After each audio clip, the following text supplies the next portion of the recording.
Here comes the money. You're now listening to the Gambling with Gold podcast with Jason Gold. Presented by Champions Round. What is going on? Welcome back to Gambling with Gold. My name is Jason Gold, as always, joined by my buddy from the Action Network, Dan Titus. Dan, how are we doing today as we preview the AFC South? How you feeling? Couldn't be more excited to talk about the AFC South, man. But no, man, it's a good day. We got football, the Hall of Fame games coming up, man. It's that much closer to football season, so I'm really excited. Yeah, so we are recording this on Tuesday, August 2nd, 2 days before the Hall of Fame game, which features the Jaguars. Let me run through some odds in the division. Probably one of the least interesting divisions in the NFL, but gambling always makes things spicy, so I'm sure that we're going to have a ton of bets on this division. Best part about gambling, make anything interesting. Odds for the AFC South: Indianapolis Colts minus 125, Tennessee plus 170, Jacksonville plus 700, Houston plus 3,000. Win totals for each team: Indianapolis 10, Tennessee 9, Jacksonville 6.5, Houston 4.5. Those numbers are all available at DraftKings. To make the playoffs and miss the playoffs, I'll give out odds for both. Indianapolis minus 175 to make the playoffs, plus 140 to miss.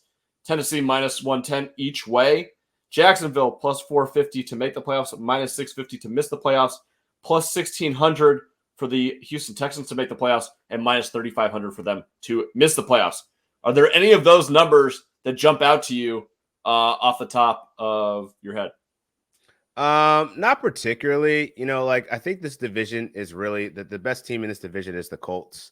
And despite them not winning the division last year, I think that they're going to take their step up. They don't have Carson Wentz there anymore. They get an upgrade in Matt Ryan, who I've seen already developing a great rapport with Paris Campbell. You already know what Michael Pittman's going to be doing this year. And, I think that they'll have a more balanced offense when they'll actually be able to get the ball down the field more. I mean, I think as we saw, earlier in the season, Carson Wentz didn't really struggle that much. He didn't turn over the ball a lot, but as the season progressed, that's when it started to happen, and they started getting away from the passing game because they knew that Carson Wentz was a problem waiting to happen. So I think with a guy like Matt Ryan there, you have a more stable, balanced offense, and then you can still hand the ball off, control the clock with Jonathan Taylor. You have still a really solid offensive line and a defense that can get it done. So I think they're the best team in this division. The question marks become what happens after that. I think we're going to see a leap of the Jacksonville Jaguars. I don't know if they're going to leapfrog the Titans, but I think there's a lot of question marks with the Titans here. Derrick Henry is another year older, huge workload, and, he's coming off of a serious injury, Liz Frank. So, we got to see how he's going to be. I mean, he's a beast, but, if he can't get it right, what's the next option? And then you also have Robert Woods, who's coming off a torn ACL, Treylon Burks and his asthma issues. He's looked great in camp.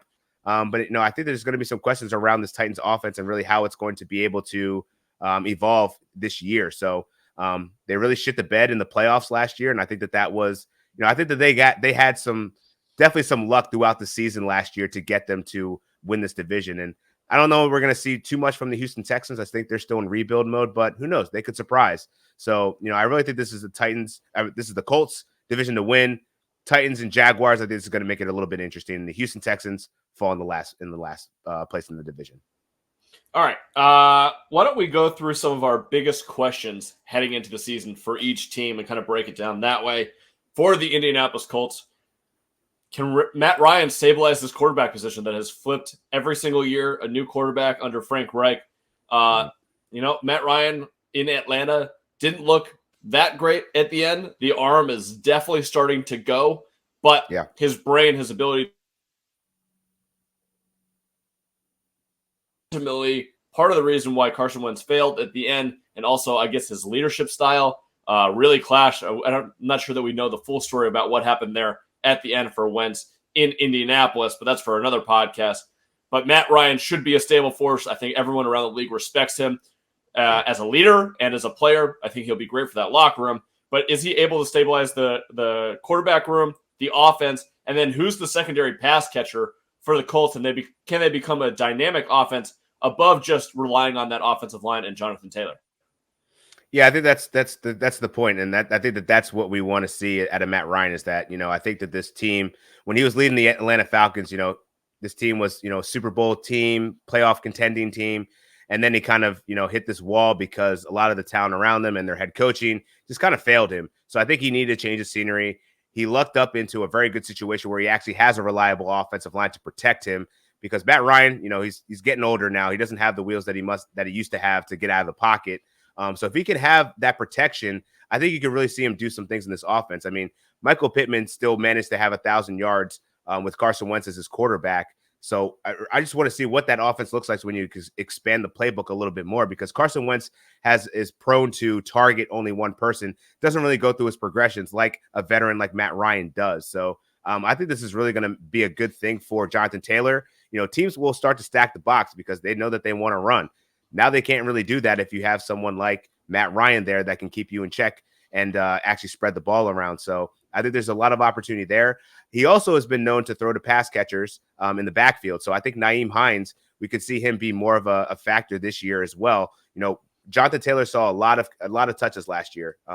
And so I think that they want to probably scale that back a little bit. And if you can take him off a third down, maybe not have him picking up blitz packages and stuff like that, leave that work to Nyheim Hines and really use him in the trenches, on the short yardage situations, in the red zone where you need to score. So I think there's a lot of opportunity with this offense here, and I think they're going to be good. I think this is definitely their division to lose, and it's really everyone else after that is going to have to get in line, because I think they did the right thing by acquiring Matt Ryan in the offseason.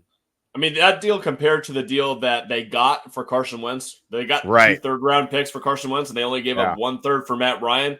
Obviously, you don't have the sort of shelf life with Matt Ryan that you do for Carson Wentz, but at this point, we don't know if Carson Wentz is more than a 1-year quarterback at this point. So if you're just going year over year, absolutely elite deal for them. And Chris Ballard, we know the general manager for the Colts, is one of the best in the business and has built what I consider one of the best rosters in the NFL outside of quarterback. So now I pose this question to you.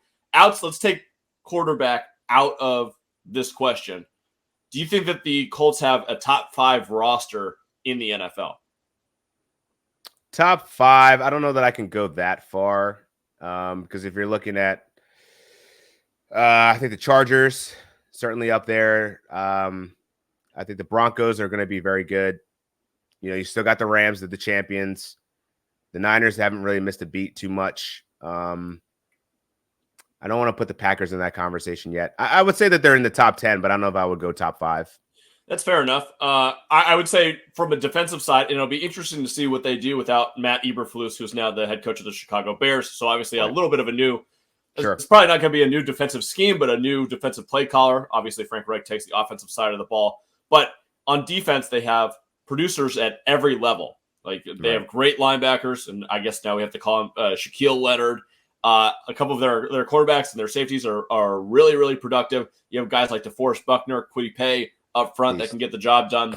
They're a really well-balanced defense, especially in this division, which there is not another good offense in this division.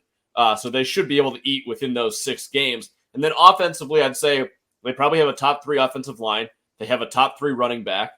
Their pass catchers and their quarterback is where, if they find the most improvement, you can see this team going from what they win 9 or 10 games last year to going to maybe an 11 or 12, especially in this division where they could go 5-1 or 6-0 in this division pretty easily.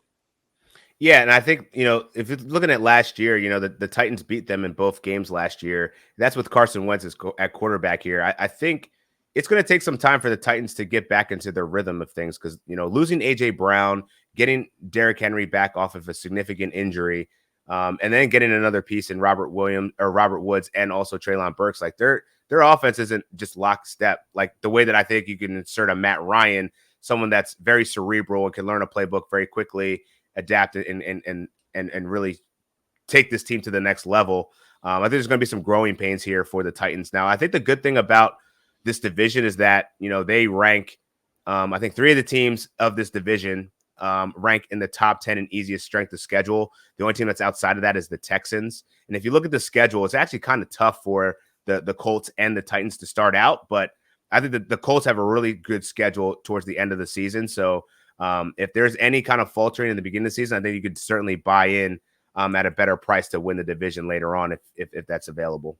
So just worth noting, because I have it right here. I used the strength of schedule from Warren Sharp that takes into account Vegas win totals instead of some other strength of schedule metrics, just because I think that Vegas is probably the sharp. Well, we're gamblers, so we always think that Vegas is the sharpest possible. So I'm going to go based on that. Indianapolis has the third easiest schedule in the NFL this season, which should come as no surprise. Obviously, they were good last year, but didn't win the division, so they don't have to face all the division champions. And they get 4 games against Jacksonville and Houston and a Tennessee team that we think is going to be down. So obviously, we would expect that to be easier. So third easiest for them. Jacksonville has the 12th easiest.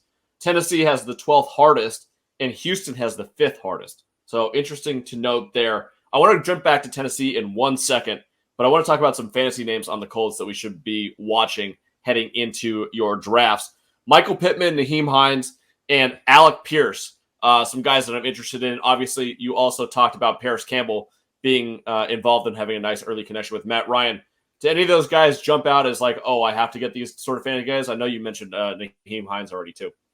Yeah, I'm in on Michael Pittman. I certainly think that he's a guy that if you decide to go running back heavy, or maybe you grab a tight end in the second round, you could definitely come back in the rounds 4 or 5 and grab somebody like a Michael Pittman.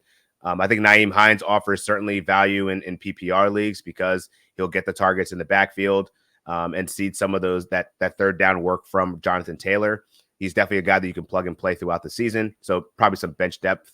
Haven't really bought into much shares of Alec Pierce yet. One of the guys that I've been looking at is Mo Alley Cox really late. If you strike out at tight end, he's going to be on the field a lot. He's one of the better blocking tight ends in the NFL. And he's really good in the red zone. With that size, he's like 6'7".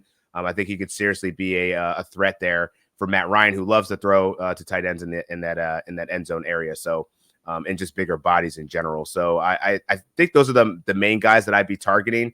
And obviously, Jonathan Taylor, that's the 101 right there. Not too bad. Not too shabby. Got to take him when available. All right. The only bet that I have on the board right now for Indianapolis, and I think it's worth doing it. I understand the idea about waiting because that early season is hard. Yeah. But given the fact that they have the third easiest schedule and all the other teams I don't expect to perform that well, I am betting Indianapolis minus 125 to win the division. And I think that minus 175 to make the playoffs is also probably a decent bet. I have them projected to go 10-7, a little bit over 10.3 wins, but I would not be surprised. I think that's probably the low end unless something happens to Matt Ryan. I think that 11 is more realistic than 9 if everybody, as long as Matt Ryan is healthy. Yeah, I'm in agreement. I think it's worth the juice at minus 125. I'm not going to bet it myself just because I think there might be a better price available later if they struggle out the gates with a couple of these matchups. But I like the Colts to win the division, so I think that's certainly tracking. And I think 11 wins is certainly the ceiling for this team. All right, let's move on to the Tennessee Titans. And I think that the biggest question here is this the last ride for this iteration of the Tennessee Titans? They're in a little bit of a transition. They still have Ryan Tannehill and Derrick Henry. Is this Derrick Henry we've talked about? If you go back to our NFL player props podcast, I'm on the under 14 and a half, or 1,400 and a half rushing yards on the season. I explained why there. Go watch that if you want to learn more about that.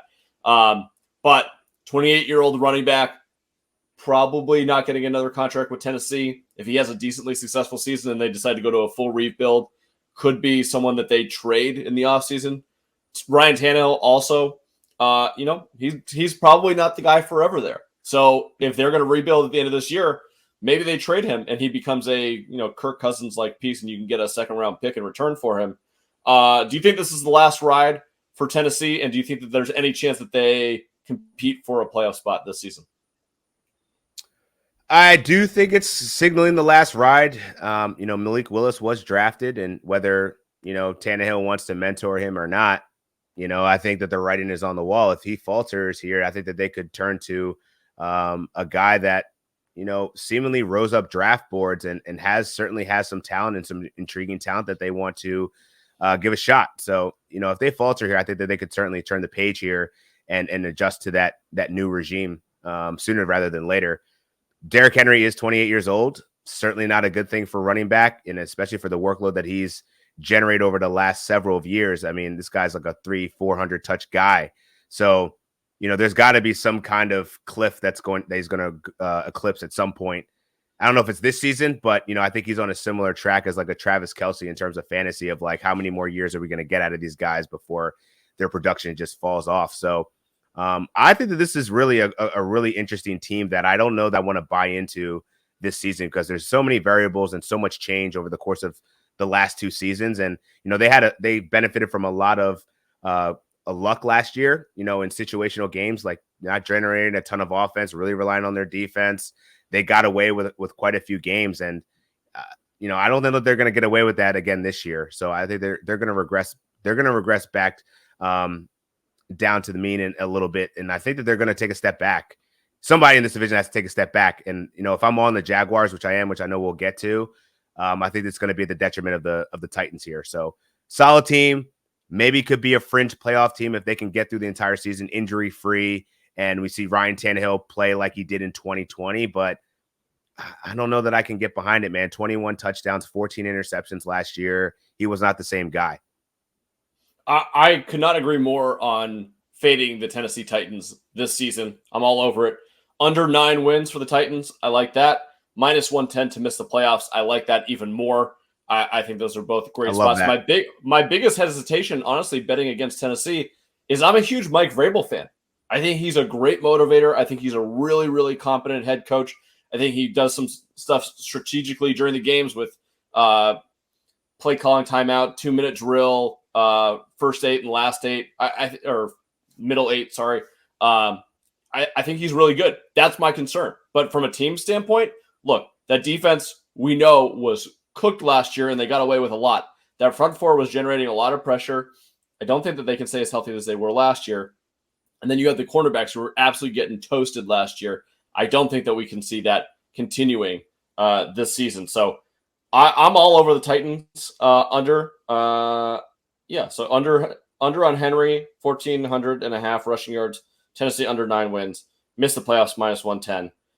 I'm all over it. But the two fantasy names I want to talk about, Robert Woods and his return from injury, seemingly going to be the 1A or 1B for the Titans.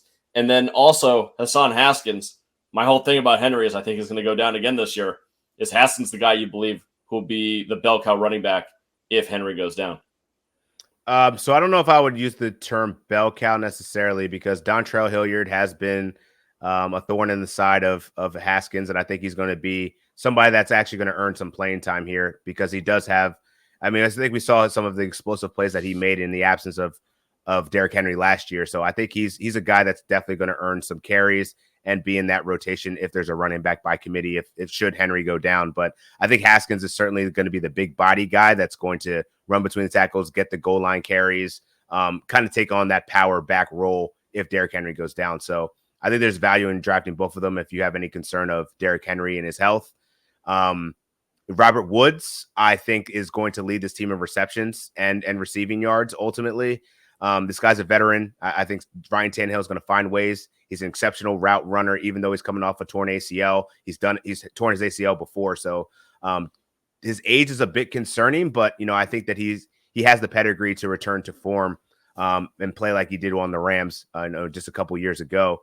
And the other one that I would say that I'm fading a little bit is Treylon Burks. I know that he's been making some really crazy catches in training camp, and everyone thinks that, the asthma is not a thing. I just going to temper expectations. 795.5 receiving yards is a lot for a rookie. And in an offense that really isn't a pass first offense. This is a very run heavy scheme. And if Derrick Henry's healthy, they're going to be doing it a lot. I'm fading him under 795.5 receiving yards. It's at minus 115. Minus 120. I think that's a safe bet. And I would actually, if I think that Treylon Burks is going to not succeed in his receiving prop, I think that there is opportunity for Robert Woods to exceed. I think on FanDuel, I saw his receiving total at 750 yards. I'm tempted at that over a bit because I think he's going to really be the focal point of their passing offense. And also from a fantasy perspective, don't sleep on Austin Hooper. I think he's a guy that, has shown that he could be a viable option as a tight end if you miss out on the main tiers, the top 2 tiers of tight ends there. So if you're in the back end of your draft and you forgot to draft a tight end, I think that's somebody you could certainly look towards to provide some fantasy value week to week. Robert Woods at DraftKings is 800.5 receiving yards this season. Yeah, so I would grab FanDuel at 750, just 50 yards of margin that you can gain there. I like it. All right, let's move on to the Jacksonville Jaguars, a team that we are both very in on this season. Yeah. Plus 700 to win the division, win totals at 6.5 to make the playoffs, plus 450 to miss it, minus 650. Big question for Jacksonville, in my opinion, is what does Doug Peterson bring to this team, and can he turn Trevor Lawrence into a viable, let's say, tier 2 quarterback? Because if Trevor Lawrence lives up to, I don't know, 60% of the hype he had coming into the NFL draft, you're talking about a team that could not only have a rise in the division and exceed their win totals, but a team that could potentially, given what happens to Matt Ryan, if there's an injury there, maybe could win the division here. A little sneaky, but I like the Jacksonville Jaguars this year. I think that they have a big season. Yeah, I can't get there to win the division quite yet, but I do have high expectations for them. I think getting a head coach with winning pedigree like Doug Peterson, who is formerly a QB coach, this guy is the person that can really bring the most out of Trevor Lawrence right now. And I've looked at early reports in training camp. James Robinson is starting to run, which is good news for them. They could get him at some point in the season. Travis Etienne has been the most explosive and best player in training camp right now. So I think that there's a lot of opportunity for him to grow in year 2, coming off an injury. Excuse me. But I really think that this is the year that I think Trevor Lawrence is actually going to show some Andrew Luck vibes, I'm going to call it. I think he's a very intelligent quarterback. He's mobile. He can make throws. He's accurate. And now that he actually has weapons at his disposal, Zay Jones, Christian Kirk, you still have Laviska Shenault there. He's going to have weapons. So I think this offense is going to be way more improved this year. And then also you look on the defensive side of the ball, draft Trayvon Walker, excuse me. And then you also have, Miles Jack. You still have a decent defense. So I think that this is going to be a team that's going to surprise a lot of people. And I would say that Trevor Lawrence could definitely creep up into that back end QB. He could definitely be QB2 if you're in a super flex, certainly startable. I think there could be matchups where you might want to stream him, say against the Texans or some of these other divisional matchups where he could provide over 20 fantasy points just for his rushing upside alone. So I think there's a lot of room for growth here for Trevor Lawrence in year 2. And I think this Jacksonville Jaguars team is going to surprise. I like them actually to get over 2.5 wins in the division. That's minus 120. I think that's relatively good value for a team that I think will surprise and get at least 3 wins in this division. So the bets that I have in here, I like the over 2.5 in the division. Certainly 2 against the Texans and 1 against the Titans makes a lot of sense to me. So Jacksonville over 6.5 wins. I like that a lot. I do like a little spicy on the playoffs plus 450 or to win the division plus 700. Just a little sprinkle. I wouldn't bet too much on that. But I do think that there's a chance that if this division is truly terrible and Matt Ryan goes down, I would pick Jacksonville to win the division. So at plus 700, maybe worth a little bit of a sprinkle there. Although, can you imagine Jacksonville hosting a playoff game this season? In theory, possible, but that would be wild. I have 2 other bets on Jacksonville I do. Doug Peterson, coach of the year, plus 2,000. If he turns around this Jacksonville team that has been in the doldrums for half a decade at this point, turns Trevor Lawrence around, makes him into what we thought he would be as the number 1 player drafted in the 2021 draft. He gets that offense cooking, stabilizes the organization.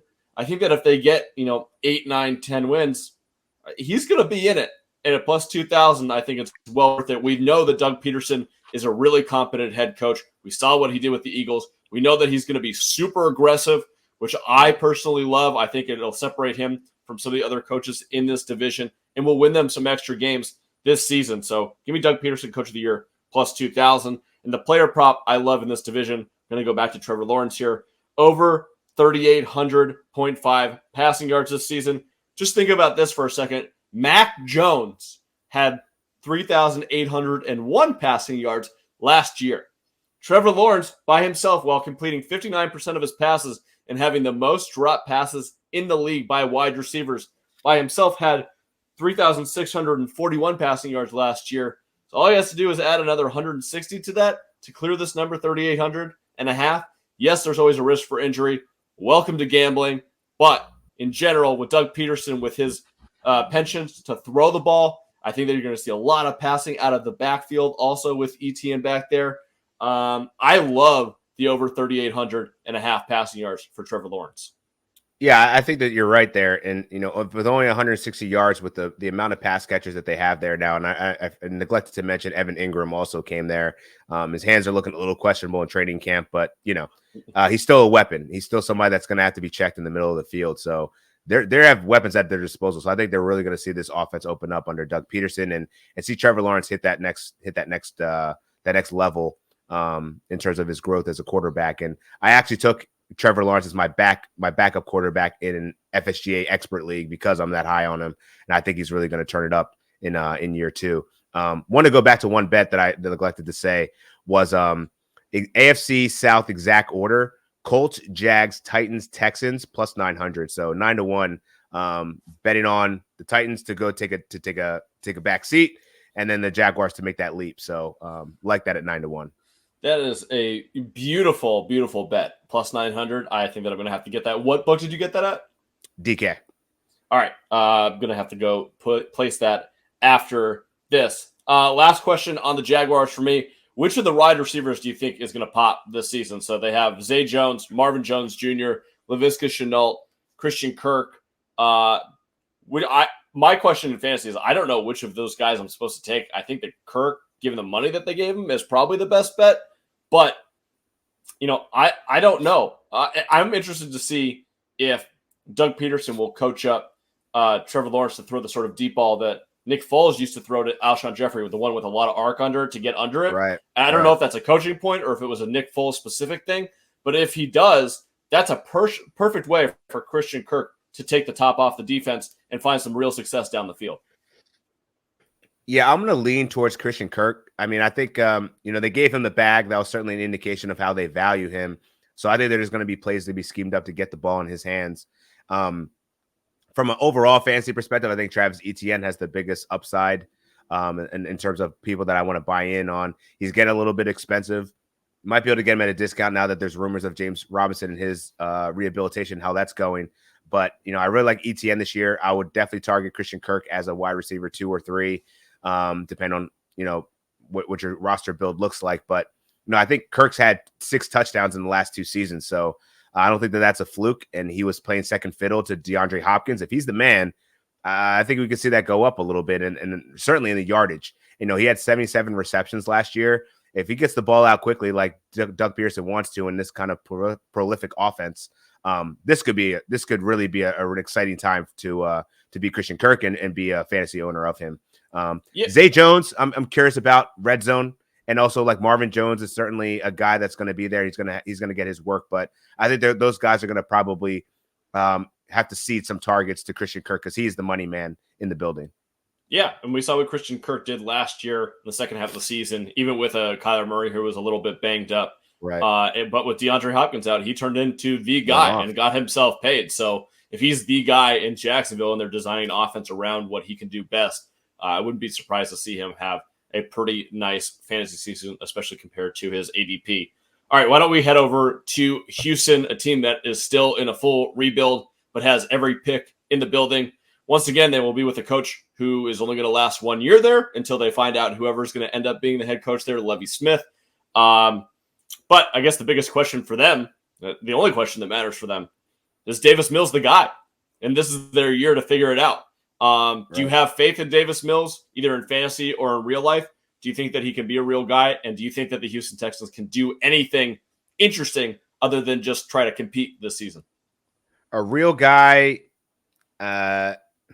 it's hard to tell because he really went off towards the second half of the season once they kind of let the shackles off, and kind of let him run the offense.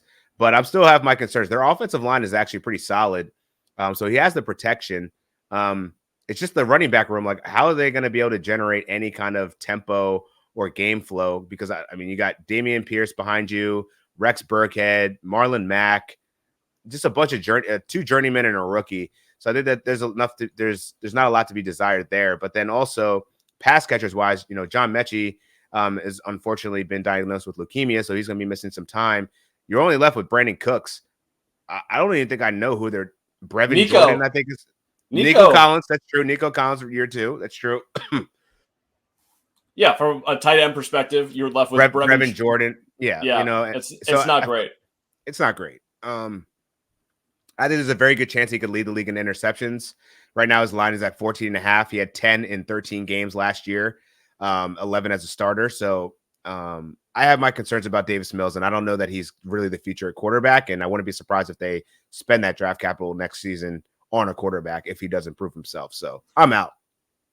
The Texans are such a weird team to me because what Nick Caserio has done is he's built, if you're going to create a roster, let's say that you have your tier 1 guys or like your top 5 guys around the league, and then your tier 2 guys or the guys who are starters, maybe Pro Bowlers every once in a while. Then you have the tier 3 guys, the guys that just fill in the team, 26 through 53.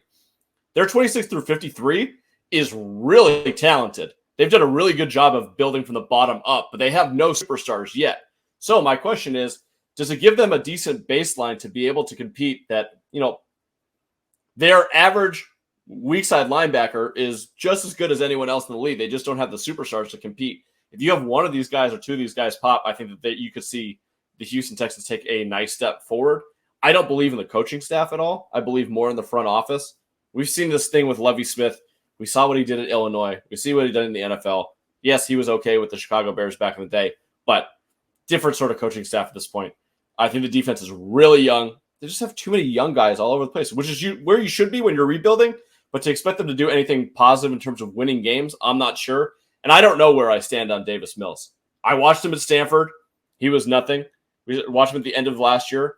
He definitely grew, but are they going to give him an opportunity to actually be successful? Like you said, Brandon Cooks and Nico Collins, those guys are okay, but compared to the rest of the league wide receivers, those guys are terrible. Their tight end situation bad. Offensive line's fine.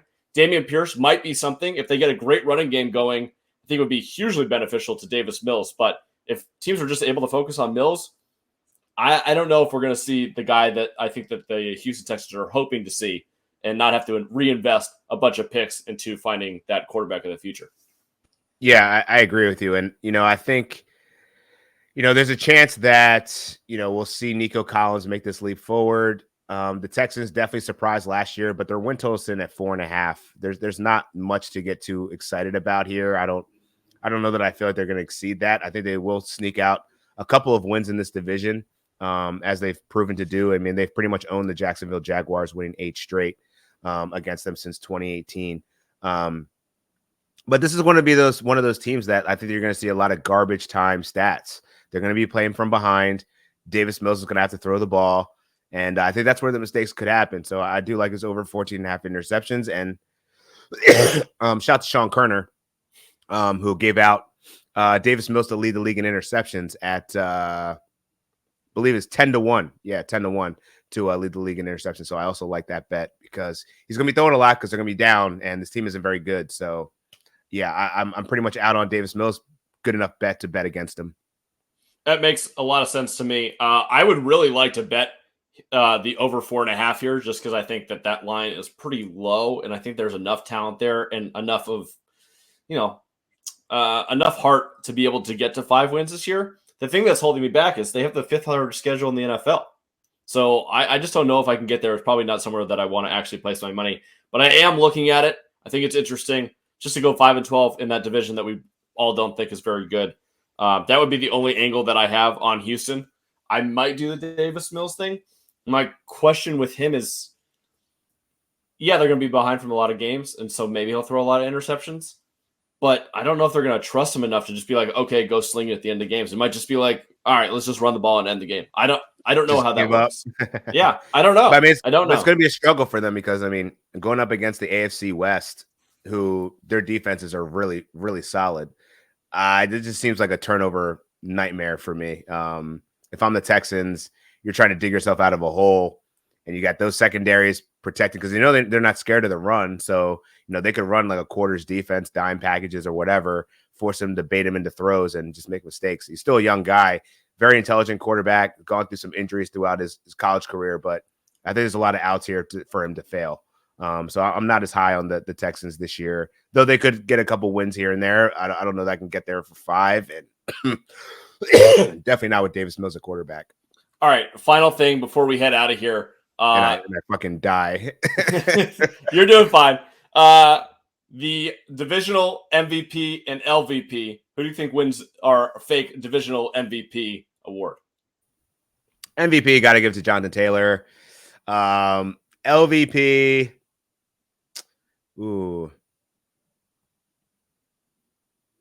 Ryan Tannehill. Stole it right out of my mouth. I was definitely going to go Tannehill as LVP.